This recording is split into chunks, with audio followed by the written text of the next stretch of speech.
That was fun. That was nervy. That was tense. I was thinking throughout the end of that game about the nitroglycerin pill tweets that John Rothstein does with college basketball, and I think I saw a couple of VCU fans tweet something along those lines. Because this team likes to keep things interesting. Even in a game that it really looked like they were in control for all of the first half, and maybe about 8 minutes or so into the second half, VCU beat Fordham 63-59 tonight. It's the sixth consecutive win for VCU. They escaped Rose Hill Gym. I called it Rose Thrill at the beginning of my story. God, I love that place. It's so cool. If you've never been, I think it's the oldest Division One gym throughout college basketball that's still in use. It's like 100 plus years old, and it's just like an old cathedral with like a basketball court slapped into the middle of it. It seats 3,500. It's pretty small, but that place is loud. Even with just a couple thousand people in it, because the sound is cacophonous and it reverberates off the walls. And I was really wishing I was there watching that game tonight. But yeah, VCU escaped after a really frenetic and wild ending that we'll unpack here in a second. But the overarching viewpoints first here. Lazar Djokovic, team high 17 points, 9 of 12 free throws he hit, a lot of them in clutch time down the stretch. DeJour Reeves was phenomenal for Fordham. He had a game high 21 points, helped them chip away throughout the latter stages of the second half, because VCU was really in control at halftime and in the early stages of the second half of this game, right? I think one of their better halves of the season in the first half, and they led, what was the score? 35-22 at the break, and then by as much as 16 early on in the second half. Where is it? I'm looking forward to my notes. Yeah, Terrence Hill pull-up tray at the top of the key with 13:41 to play, 47-31 VCU, timeout Fordham. Felt like the visiting Rams were in firm control at that point, and then Fordham just methodically chips away, right, throughout the second half here, and you keep thinking from a VCU perspective, they're going to keep this at arm's length. But Fordham's zone really gave them trouble and had their offense kind of out of rhythm there in the second half. VCU did a great job on the glass. What did they finish with? I think it was a 38-33 rebounding advantage. Yeah, I'm pulling up the team stats here. 38-30 rebounding edge for VCU, which is great against a Fordham team that really excels at crashing the glass. Fordham did have 13 offensive rebounds. The major issues for VCU, as Phil Martelli said in the post-game conversation with Robbie and Rodney, were turnovers and free throws. VCU 15 turnovers. That's two things that really haven't plagued them for large stretches of this season, but that they struggled with tonight. VCU 15 turnovers. Fordham turned that into 14 points. And where's the free throw shooting numbers? VCU shot 60.7% at the line. That's 17 of 28. And their struggles there really what allowed Fordham back into the game. Part of what allowed Fordham back into the game in the latter stages there. Djokovic ended up 9 of 12, but missed the first on a few different occasions. And it was pretty funny because I think the Fordham fans got a free Chick-fil-A sandwich. If a VCU player missed two in a row, which they ended up getting when Michael Bell, I think, eventually missed two in a row late there in the game. But Djokovic was kind of being a tease to the fans and missed the first one and then made the second on a few different occasions. But yeah, those missed free throws really helped Fordham get back into this game, and VCU's turnovers. VCU really got stagnant offensively in the latter stages of that second half. I mean, I think this is one of their better defensive games. You held Fordham to 59 points. That's just the fourth time this season that VCU's held an opponent under 60 points, and the other three were Niagara, Coppin State, and maybe not Ryder. One of those other teams in that stretch of non-conference play in December that VCU should beat pretty handily. And so it's the first time they've done it in the A-10. They were good defensively tonight, just really got out of rhythm offensively in that second half. Terrence Hill started for the first time in his VCU career, and he only finished with 6 points, even though he played a team high 37. Fordham was obviously keying off on him defensively, but VCU's bench scoring kind of suffered for it, right? And that's the trade-off when you put Terrence in the starting lineup. All of a sudden, you don't have that microwave scorer off the bench, and VCU kind of suffered. I'm not sure what was the bench points total tonight. VCU, who's fourth in the country on the season in bench points, and they had a 17-12 advantage in bench points tonight, right? So you still scored more than Fordham with your reserves. That's not nearly the margins that VCU's been putting up for large stretches this season. Barry Evans was really good. I'll turn to the individual stats here in a second. He's the one that did the interview with Robbie and Rodney afterward. He tied with Brandon Jennings for a team-high 8 rebounds. Great activity on the glass from both of those guys to help them win the rebounding battle again against a Fordham team that's really good in that department. Evans also had 11 points, 3 assists. Jennings, one of his, kind of patented all-around performances. He had 6 points, 2 blocks, 3 assists. Like I said, tied Evans in the team high with 8 rebounds. And VCU, the block shots too. Jennings had 2 of them, Djokovic 2 of them, Tyrell Ward 2 of them. Ward scored 8 points, had 2 blocks, 4 rebounds, some more really good minutes for him off the bench for VCU. And the Rams had 8 blocks. So 8 blocks and 38 rebounds against the Fordham team with the kind of size that they have. You would think that VCU would be comfortably ahead in this game.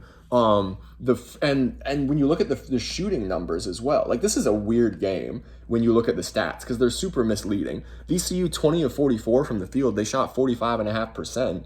And then 6 of 16 from 3, that's 37.5%. They held Fordham to 35.5% shooting from the field, 22.2% shooting from 3. But Fordham attempted 62 field goals to VCU's 44. And I think Fordham's offensive rebounding is a big part of that. They had 13 offensive boards to VCU's 9. What are the second chance numbers here? I'm looking for that in the stats right now. Fordham 13 second chance points to VCU's 11. Fordham 34 to 28 edge in the paint. And so when you look at the stats right here, it's really confusing to figure out how Fordham made this game so nervy down the stretch, right? Because VCU led for the entirety. Fordham never led in this game. I think the only tie was at 4-4 super early. And again, VCU led by as much as 16, so we'll get into the sequences here to kind of see how this happens. I already talked about really good first half for VCU. Terrence Hill catch and shoot 3 off of Michael Bell, assist from the lane, made it 35-30 with 30.9 seconds to play until halftime. VCU had steadily built that lead up after, like I said, a 4-all tie. And then an Evans corner tray made it 7-4, and Fordham never tied or led again. That was 11-6 after a Djokovic layup off a Jennings assist. It was 16-8 after an Ahmad Noel tray off a Jennings assist. And VCU just steadily built that lead up throughout the first half. And at halftime, you felt like it was going to be a comfortable road win for VCU. And it looked like that still in the early stages of the second half. Like I said, where was that largest lead at? Yeah, 47-31 after Hill's pull-up tray at the top of the key with 13:41 to play. And then things just shifted, and Fordham was able to really slow the tempo of this game, hence the low scoring total for both sides. And their zone really got VCU out of sorts offensively. Akar, how do you say his first name? I'm going to pull up Fordham's team stats here because he is an interesting talent. I didn't realize he's just a freshman, and I think the broadcast was talking about him being like the biggest NBA prospect, really the only guy on Fordham that might have an NBA future. Yeah, Roar Akor. He's got a fascinating skill set. He was good. He hits a catch and shoot 3 in the right corner for 47-37 with 11:32 to play. You're still just kind of feeling like, okay, it's a double digit lead. Fordham has chipped away at it a little bit, but VCU's got this under control. But they really did not get much going offensively, throughout that stretch in the second half. It was just the free throw line. And largely Djokovic being able to get to the free throw line. But it's still a 10-point margin until, right before the under 8 stoppage. Here it is. So Akor gets to the line, misses the free throw, but an offensive board by Fordham leads to an Akor catch and shoot 3 on the right wing for 52-44 right before the under 8 stoppage. Then all of a sudden Rose Hill was into it, and the Fordham fans were like, okay, we can make this a ball game. And then Akira Jacobs offensive, what's his first name?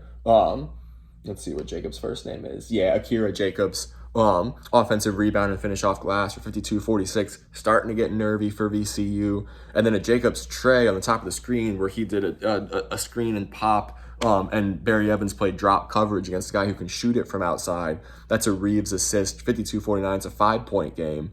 And then Michael Bell missed the front end of a 1-on-1 that really hurt VCU. But Djokovic hits a couple of free throws. It's back to a 7-point lead. And then a Jacobs layup, 56-51. And then a Reeves drive left, finish off glass after VCU's 15th turnover. Some really sloppy sequences for them, giving Fordham opportunities to capitalize with miscues. That made it 56-53 at the 4:02 mark. And then it's all of a sudden really nervy. Djokovic, huge offensive rebound on a missed runner by Michael Bell at the end of the shot clock.